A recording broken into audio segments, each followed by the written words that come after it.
Sir, आपका पढ़ाने का जो तरीका होता है वो बहुत ही मजाकिया अंदाज में होता है, अपने भाषा में होता है। बच्चे सभी बहुत ही इंटरेस्ट लेकर के पढ़ते हैं। तो ये चीजें कैसे हो पाता है कि अपने शब्दों में, अपने भाषा में समझा देते हैं आप? आपको सोते उठते जागते एक ही विचार आना चाहिए, जैसे प्यार करने वाले को आता है कि उसको कब हम पाले, कब उससे हम शादी कर ले, कब उसको अपने घरों पर बुला ले।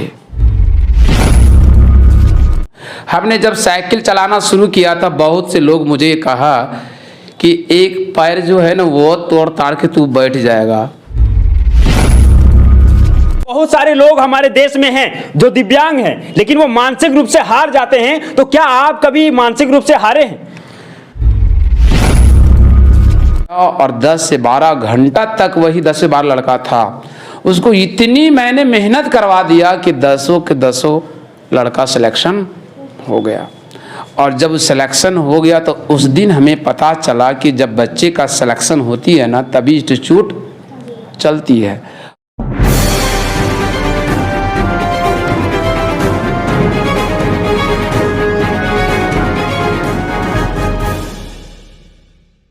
सफर नया भारत के संघर्ष की कहानी एपिसोड में आप सभी का हार्दिक स्वागत है। कहते हैं कि रख हौसला वो मंजर भी आएगा, रख हौसला वो मंजर भी आएगा, प्यासे के पास चलकर समंदर भी आएगा। थक हार कर ना बैठ ये मंजिल के मुसाफिर, थक हार कर ना बैठ ये मंजिल के मुसाफिर, मंजिल भी मिलेंगे और मिलने का मजा भी आएगा।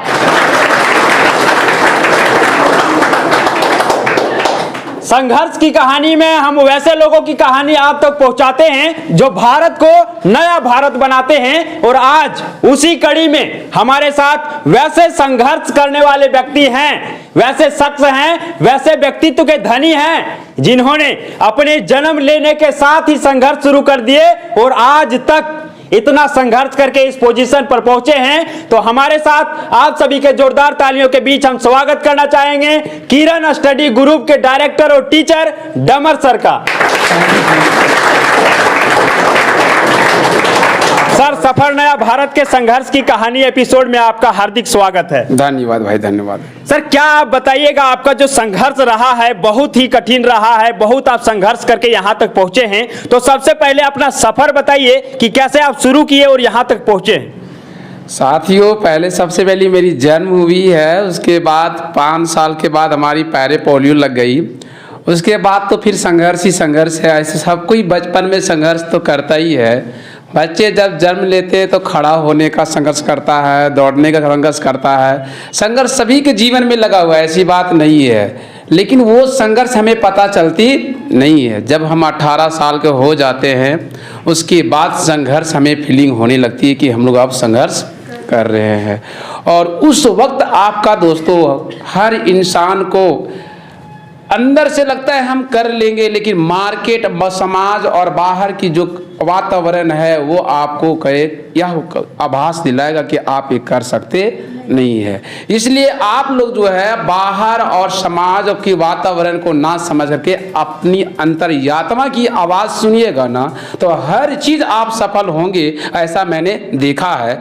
कई लोगों ने दोस्तों हमें, बाहर की लोगों ने नेगेटिव किया है कि आप ये नहीं कर सकते हैं, और हमारा आत्मविश्वास हमेशा कहता है कि आप ये कर सकते हैं। और हमेशा मैं अपनी आवाज़ को सुना है, बाहरी आवाज़ को सुना एकदम नहीं है, जिसका हमने परिणाम देखा है पॉजिटिव वे में। और हम यही चाहते हैं कि आप लोग भी अपनी आवाज़ सुनो, बाकी कुछ भी लोग कह दे उसको नज़रअंदाज करो, सुनो सबको, लेकिन करना है अपनी।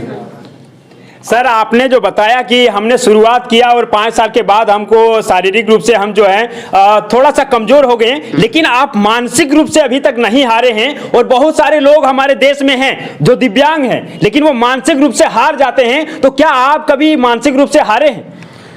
देखिए साथियों, इसमें बचपन में मैंने एक किताब पढ़ा था और उस किताब को की कहानी से मैंने अपने आप को प्रण कर लिया है। और मैं अपने क्लास में कई बार बच्चों को भी मैंने इस चीज़ को बताया है कि इस कहानी से आपको क्या प्रेरणा मिलेगी। मैं कहानी की तो रख देता हूँ। 2-4 मेढक थे जो आपस में खेल रहे थे।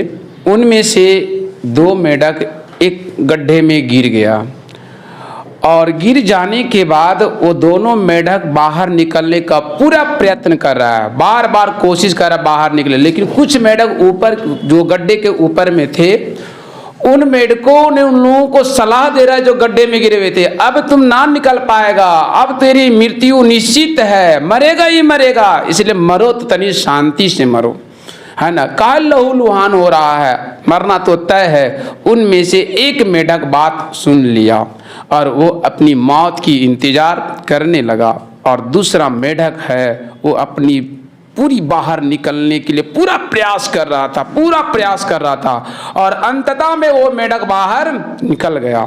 जब बाहर निकला तो लोग उसको, जो ऊपर वाले सलाह दे रहे हैं कि तुम शांति से मरो, है ना, मरना तो तय है, तो साथियों उन लोगों ने उसको हॉस्पिटल ले गया। पूरी ये सारी घटना आप बीती डॉक्टर साहब को रखा कि 2 गिरा था, एक वहीं मर गया और ये बच गया, इसको यहाँ लाए, डॉक्टर साहब जरा पता कीजिए कि क्यों बच गया, क्या कारण है। जब उसको अच्छी तरह से पता किया तब मालूम चला कि वो मेढक बहरा था। क्या था? बहरा था। तो बहरा था तो बाहर की बातों को सुना नहीं, वो अपनी अंदर की बात को सुना, और जिसके कारण से वो क्या हो गया, अपने जीवन में सफल हो गया। वैसे हम लोग उसी मेढक हैं हम लोग, और हमारे समाज में भी मेढक है, और हम अगर कोई गड्ढे में जाते हैं तो उन मेढकों ने ऐसे सलाह देते हैं और कोई लोग उस सलाह मान लेते हैं, जिसके कारण से उनकी लीला क्या हो जाती है, समाप्त। आज तक हमने किसी की बात माना नहीं है। जो भी कुछ करना है मुझे अपने से करना है, मैं खुद सोचता हूँ। हमने जब साइकिल चलाना शुरू किया था, बहुत से लोग मुझे कहा कि एक पैर जो है ना वो तोड़ ताड़ के तू बैठ जाएगा।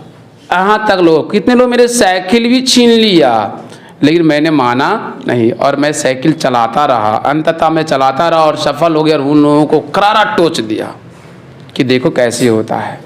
हमने जब स्कूटी लिया उसमें मेरा व्हील नहीं लगा हुआ था साइड में, है ना, और ऐसा ही हमने चलाना शुरू किया। 2-3 बार मैंने गिरा भी, ऐसी बात नहीं है, धक्का भी मारा, किसी को लोग बोला कि अपने गेल तो है ही है, दूसरों को ले जाएगा तू, लेकिन मैंने चलाता रहा, ऐसी बात नहीं है, छोड़ा नहीं मैंने। और अंततः में जब सफल हो गया तो मैंने लोग कहा देखो ये है बहादुर लड़का, कुछ भी कर सकता है। साथियों मैं अपनी जीवन की बात क्या बताऊं, बस यही कहना चाहेंगे आप लोग हमेशा अपनी आत्मा की बात मानो, क्योंकि मैंने आप लोग को एक छोटा सा एग्जाम्पल देते हैं। अगर हम बाहर जाकर कहें कि मैं 40, 50, 200 बच्चों को बैठा करके मैं पढ़ाता हूँ मैथ्स, और 11 घंटा खड़े रहते हैं, जो हमारे बारे में एकदम नहीं जानता हो, वो व्यक्ति मेरी शारीरिक दशाओं को देख करके यह अंदाजा उसको विश्वास होगा? नहीं होगा, एकदम विश्वास उसको नहीं होगा। वो कहेगा फेंक रहा है सारे, ये मां फेंक रहा है।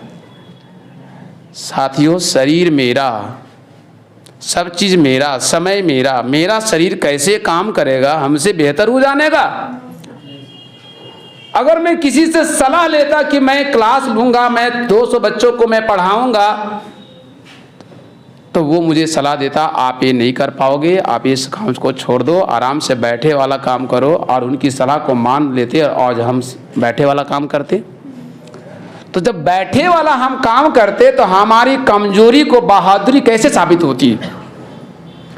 इसलिए आप सबों को ऐसी चलनी है कि हर अपनी जो कमजोरी है, जो लोगों को दिख रहा है कि ये पलना बस कमजोरी है, उस कमजोरी को इतना ताकत दे दो, इतना ताकत दे दो कि अगले को सोचने पर क्या हो जाए, मजबूर हो जाए। तो ये मैं कहना चाहूँगा कि आप लोग भी इस लर्निंग पॉइंट में और एकदम संघर्षशील में है। अभी जो उम्र चल रहा है ना, एकदम संघर्ष वाला उम्र है। जितने भी इंसान हैं इसी उम्र में संघर्ष करते हैं, और यही संघर्ष से आप अपना आगे का भविष्य तय करेंगे। क्योंकि हमें पता है बुढ़ापे में भेड़िया भी संत हो जाता है। जो जवानी में अपने आप को भविष्य की पहचान पाएंगे, वही अपने आप को एक दिन महान बना पाता है। इसलिए आप अभी आपके पास जवान है दोस्तों। सर ने बहुत अच्छा से कहे कि अभी जवानी है और इसी वक्त है कुछ करने का। इसीलिए कहते हैं कि जवानी हवा का झोंका है, जवानी कागज की नौका है। जवानी हवा का झोंका है, जवानी कागज की नौका है। उठो जागो और संभलो जवानों, क्योंकि जवानी ही सुधरने का मौका है, जवानी ही सुधरने का मौका है। सर क्या कहिएगा, आप अपने सारे सपने को साकार करते हुए चले जा रहे हैं। कब आपको लगा कि बच्चों को पढ़ाने का काम करना है, और वैसे बच्चों को जो अपने लाइफ में जॉब करना चाहता है, कहीं कंपटीशन का तैयारी कर रहा है, उनको आप मंजिल तक पहुंचाने का काम कर रहे हैं, तो कब आपको लगा कि ऐसा करना चाहिए? देखिए साथियों, सबसे पहली बात है, हमारे इस लाइन में आने का शुरुआत एक लड़का रवि नाम का है, जो मैं पहले तो बाहर में था, रांची में था, और रांची में जाने के बाद फिर हमारी जॉब भी लगी, हम जॉब तक पहुँचे, और जॉब से जब मैंने आया यहाँ पे, तो रवि नाम का लड़का स्मार्ट वैल्यू में वो नेटवर्किंग में जुड़ा हुआ था। उनको लगा कि हम इनके पास जाएंगे तो ये भी मेरे नेटवर्किंग में जुड़ जाएगा। हमें वो जुड़ने के लिए बड़ा प्रयास किया, बहुत ब्रेन वॉश किया। उस दिन मुझे ऐसा लगा सच में मेरे पॉकेट में अगर 8,000 रुपया रहता ना तो उसको मैंने दे देता। और उसके बाद थोड़ी देर के बाद जो है, एक दिन के बाद वो फिर पुनः आया, बोला हम बोले कि ठीक का लाओ हम ज्वाइन कर लेंगे। अब वो कल फिर आया, फिर ब्रेन वॉश करने लगा हमें, लेकिन इस बार हमें फिर भी पैसा मेरा इकट्ठा नहीं हुआ। कोशिश मैंने खूब किया, अब उल्टा मैंने उसको ब्रेन वॉश करना शुरू कर दिया।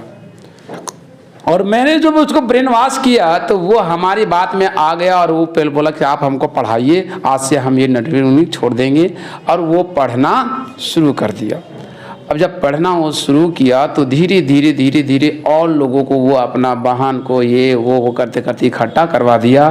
और उस समय रेलवे ग्रुप डी का फॉर्म भी आई हुई थी, और वो फॉर्म में मैंने 10-12 लड़कों को बैठाया, और 10 से 12 घंटा तक वही 10 से 12 लड़का था, उसको इतनी मैंने मेहनत करवा दिया कि 10 के 10 लड़का सिलेक्शन हो गया।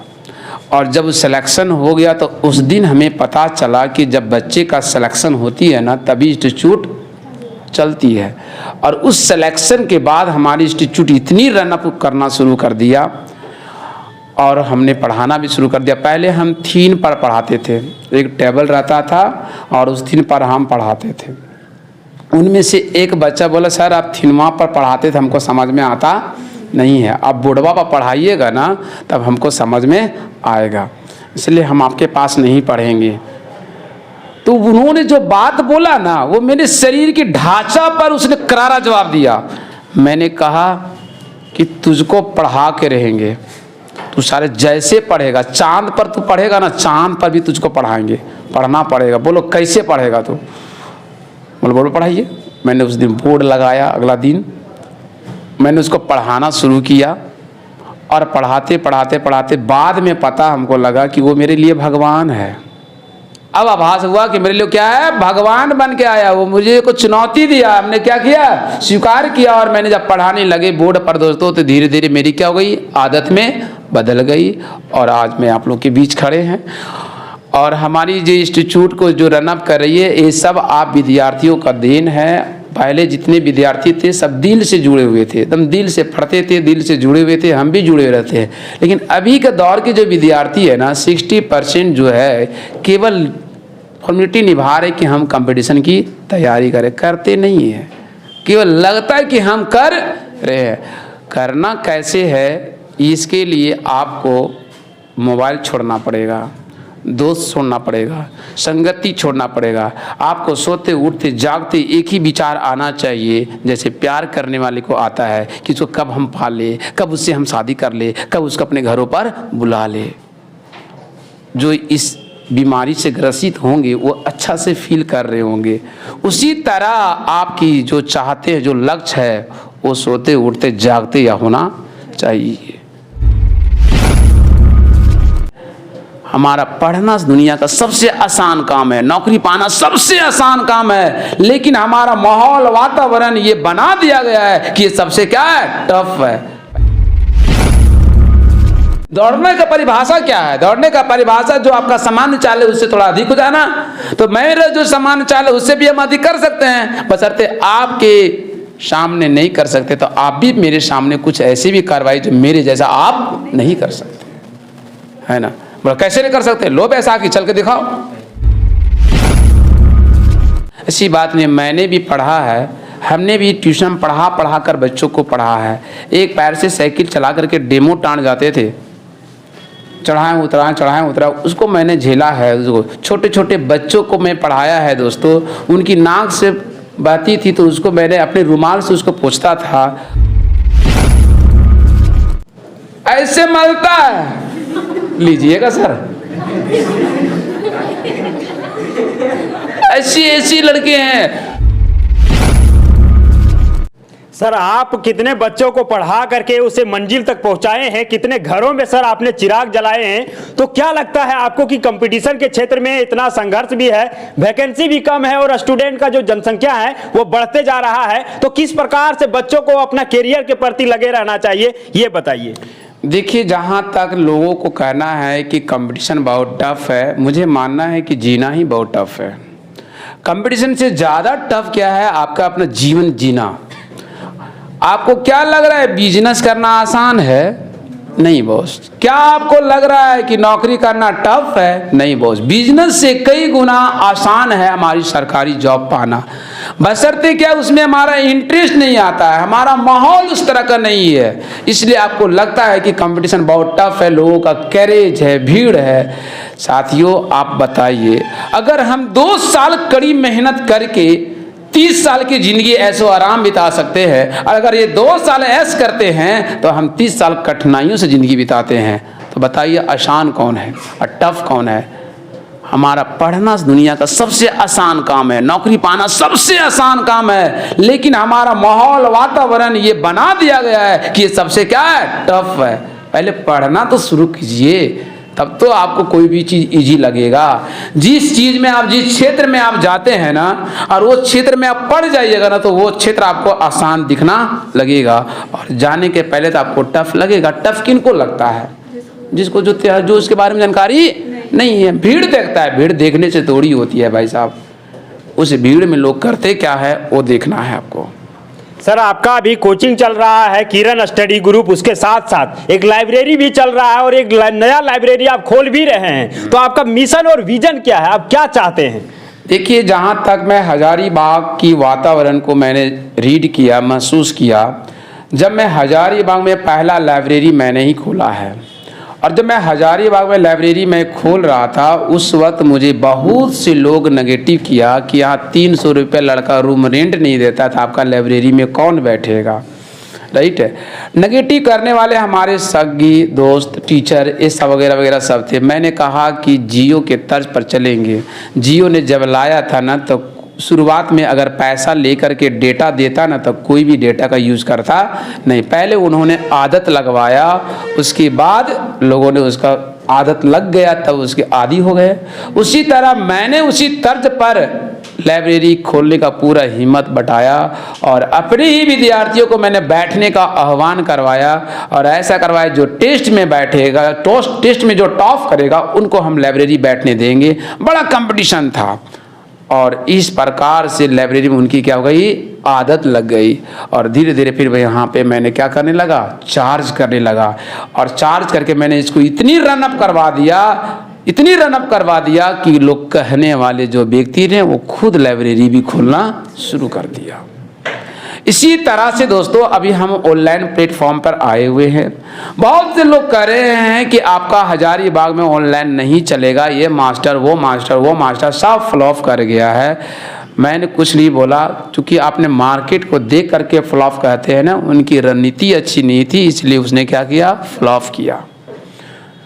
रणनीति अच्छी रहेगी वो भी सक्सेस करेंगे, हम भी सक्सेस करेंगे, ऑनलाइन में भी सक्सेस करेंगे। आप मुझे 1 साल टाइम दो, मुझे भी लोग जानेंगे पूरी देश में, बशर्ते हमारी रणनीति धीरे धीरे आए। अचानक लाएंगे तो अचानक क्या हो जाएंगे, रुक जाएंगे। उसी तरह आपकी भी जॉब लगेगी, बशर्ते आप रणनीति तय करो ना। आप सोचते हैं कि आज हम लग जाए कल ही नौकरी हो जाएगा। अरे भाई, शादी भी होती है ना, तो कम से कम 9 महीने के बाद ही माँ या पिता बनते हैं। सोचे को तुरते बन जाए, दुनिया कोई दवा नहीं है। उसके लिए सिस्टम है, सिस्टम चलिएगा तभी ना आप सक्सेस कीजिएगा। आप लोग अकबका जाते हैं कि हम बहुत कंपटीशन है, बहुत भीड़ है। कुछ भीड़ नहीं है, वो देखने वाले हैं, पढ़ने वाले बहुत कम है। अब तो लगो, हाँ गलतियाँ हैं हमारी सरकार की कि समय पर वो वैकेंसी नहीं देती है, समय पर वो रिजल्ट नहीं देती है। ये थोड़ा सा हमारी मनोबल को क्या करती है, गिरा देती है। कोई बात नहीं है, उनका अपना जो काम है करते रहो, हमारा जो काम है अपना करते रहेंगे, समय आएगा अपने रिजल्ट मिल जाएगा। सर बहुत सारे ऐसे छात्र हैं जो इकोनॉमिक रूप से कमजोर हैं या फिर शारीरिक रूप से भी कमजोर है, वो भी चाहते हैं कि हम भी पढ़ करके जॉब करें, लेकिन सर वो कर नहीं पाते हैं क्योंकि उसका हालात उसके साथ नहीं देता है। उन सारे छात्रों को आप क्या संदेश देना चाहेंगे? देखिए, जहां तक कहते हैं कि लो हम गरीब है, एक गरीब आपकी मानसिकता बताती है। गरीब वही व्यक्ति है जिनके हाथ पैर आँख कान नाक ये सब कुछ डैमेज हो, मैन डैमेज हो, दिव्यांग हो, वो गरीब की श्रेणी में आते हैं। आपके पास करोड़ों की संपत्ति है, आपका शरीर करोड़ों का संपत्ति है, अगर आपका एक आँख थोड़ा खराब हो जाएगा, उसको इलाज करने में ना जाने कितने पैसे लगेंगे। आप पहले सोचना शुरू कर दीजिएगा कि हमें हमारे पास गरीब है ही नहीं है। हम उस दिन से आप जो चीज़ में आपको गरीबी महसूस होगा ना, उस चीज़ को पूर्ति करने के लिए काम करना शुरू कर दीजिएगा। ऐसी बात नहीं, मैंने भी पढ़ा है, हमने भी ट्यूशन पढ़ा कर बच्चों को पढ़ा है। एक पैर से साइकिल चला करके डेमो टान जाते थे, चढ़ाएं उतरा, उसको मैंने झेला है। उसको छोटे छोटे बच्चों को मैं पढ़ाया है दोस्तों, उनकी नाक से बहती थी तो उसको मैंने अपने रुमाल से उसको पोंछता था और उस बच्चे को मैंने पढ़ाया है, क्योंकि वहाँ पर मुझे कष्ट झेलने की आदत लग गई बॉडी में, और इसके कारण से आज आप लोगों को भी झेल लेते हैं। आपको क्या लग रहा है कि 700-800 विद्यार्थियों को झेलना आसान है? ऐसे ऐसे विद्यार्थी कंप्लेन आती है, सर मेरा बाल छूता है, सर मेरे लड़का ऐसे हुरता है, सोचते रहे हो? ऐसे ऐसे प्रॉब्लम आती है ना कि मत पूछिए। अब वो लड़का बोलने जाएंगे तो वो बोलता है अपन उमरिया तू ना कर ले ऐसा का। अब जवाब ऐसे ऐसे अजीब अजीब देता है। अब ये सब हरकतों को लड़के लड़कियां लड़ते हैं, फिर उसको भी कंट्रोल करना आसान नहीं है। इंसान को कंट्रोल करना बहुत टफ काम है, लेकिन हमको लगता है क्या आसान। आपको एक दिन दे देंगे यहाँ कंट्रोल करने के लिए, तो लड़की के हरकत के देखिएगा ना, तो आपको लगेगा कान छूते हैं सब काम करना, लेकिन वो करते रहिएगा तो वो क्या लगेगा? आसान लगेगा। आपको क्या लगता है स्कूल चलाना आसान है? स्कूल चलाना और कठिन है, क्योंकि बचपन वहाँ पे एकदम समझिए उगता हुआ में है। ऐसा नटखटी वाला काम करेगा ना कि मत पूछिए, छुरा लेके जाता है। मास्टर डरता है, वहाँ पर दिखाता है ऐसे। अब बताओ, छुरा लेके जाएगा, कितना उसका उम्र का खनी भोंक देगा, मायूं गारंटी है। ऐसे इतना डरता है, टीचर लोग भी आजकल डरने लगा है साथियों। यकीन नहीं कीजिएगा, ऐसे मलता है, लीजिएगा सर। ऐसी लड़के हैं, है ना। हम लोग अभी तो कम है, अभी तो बच्चे बहुत अच्छे आ रहे हैं। मैं जब शुरुआत किया था तो सड़क में नीचे मल रहा है, तो क्या कर रहा है सर? आप तो जानते हैं मैडम काम नहीं कर रहा है। अच्छा ठीक है, कोई बात नहीं, खा लो, लेकिन पढ़ना भी। हाँ सर, टेंशन मत लीजिए। मतलब हमारा एक चीज यही रहा है कि जिस तरह का लड़का है उसी तरह से ढलना, और वहां से धीरे धीरे क्या करना, उसको सुधारना है। मैं ऐसे बदमाश लड़की को मैंने ट्रैक पर लाया है कि मैं खुद सोचने में अवश्य रहते कैसे मैंने सुधारा। पहले उसी में घुस गए और उसको धीरे धीरे क्या कर रहे हैं, उसको धीरे धीरे मैंने रास्ते पर ला दिया। जब वो सक्सेस हो गया, सफलता पा लिया, तब उसको लगने लगा अंदर से कि मेरी बहुत अंदर सुधार हुई है।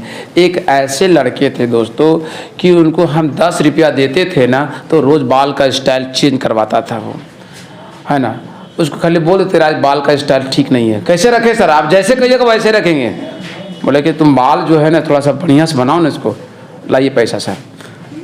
अब हमारे पैसे से वो बाल बनाता था और चेंज करके आता था। फिर दूसरा दिन दूसरा मास्टर बोल दिया कि अरे तो ठीक बाल नहीं है, ऐसे चेंज करो वो, तो वो बाल वैसे कटवा लेता था। अरे जे कोई लड़का बोल दिया कि बाल तेरा ठीक नहीं है, ऐसे यहाँ से हल्का हल्का कट मारो, पैसा लाओ। यानी वो पागल, यानी कि उसका ब्रेन क्या है, बहुत तेजी से क्या हो रही है, वास हो रहा है। जो कर वो वास होगा। उस बंदे को मैंने रोका कि तेरी ब्रेन क्या है, बहुत तेजी से क्या होती है, वास होती है, उसको कंट्रोल करना है आपको। राइट है। पहले लोगों को बात मानना तो बंद करो, और उसने बात मानना क्या कर दिया, बंद कर दिया, और एक अच्छे स्थान पर वो पहुंच गया। अभी वो आरआरबी में है दोस्तों, आरपीएफ पोस्ट पर। सर, आपका पढ़ाने का जो तरीका होता है वो बहुत ही मजाकिया अंदाज में होता है, अपने भाषा में होता है, बच्चे सभी बहुत ही इंटरेस्ट लेकर के पढ़ते हैं। तो ये चीजें कैसे हो पाता है कि अपने शब्दों में, अपने भाषा में समझा देते हैं आप?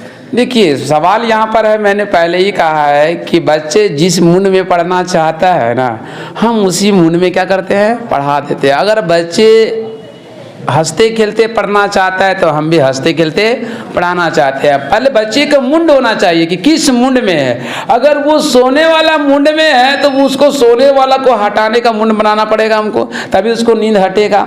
देखो, इस उम्र में लड़का लड़की वाला कहानी सुना के बोलिएगा ना तो उसको थोड़ा मज़ा आता है, उसको मज़ा कहते हैं। तो वो थोड़ा सा देख करके उसको मसाला मिला के पढ़ाते हैं तो उनको अच्छा लगता है। अच्छा सर, एक चीज और है कि कंपटीशन के क्षेत्र में जो उतर गए हैं उनको 100% जो अपना गोल के प्रति ध्यान देते हैं वो जल्दी सेलेक्ट हो जाते हैं। लेकिन लड़का लड़की में क्या होता है सर कि अफेयर चलने लगता है और पढ़ाई पर कम ध्यान देने लगता है, तो उनको अब क्या कहिएगा, क्या होना चाहिए वाकई में या नहीं? सवाल यहाँ पर आया है कि लड़के और लड़कियाँ ये उम्र का खेल है, ये ऐसा होना स्वाभाविक सी है कि वो चले जाते हैं। लेकिन जब वो बच्चे के दिमाग में आने वाला ये हो जाए कि नहीं, जो हम कर रहे हैं हमारे जीवन में तो निश्चित मिलेगा ही मिलेगा, लेकिन पहले हमें जो लेना चाहिए वो ले लो। लेकिन वो क्या होता है, ब्रेन वॉश का शिकार हो जाता है। लड़कियां लड़कों का ब्रेन वॉश कर लेते हैं, लड़के लड़कियां का ब्रेन वॉश कर लेते हैं। जब उसको समझ में आने लगती है ये बात को तो धीरे धीरे वहाँ से दूरियां बना लेते हैं।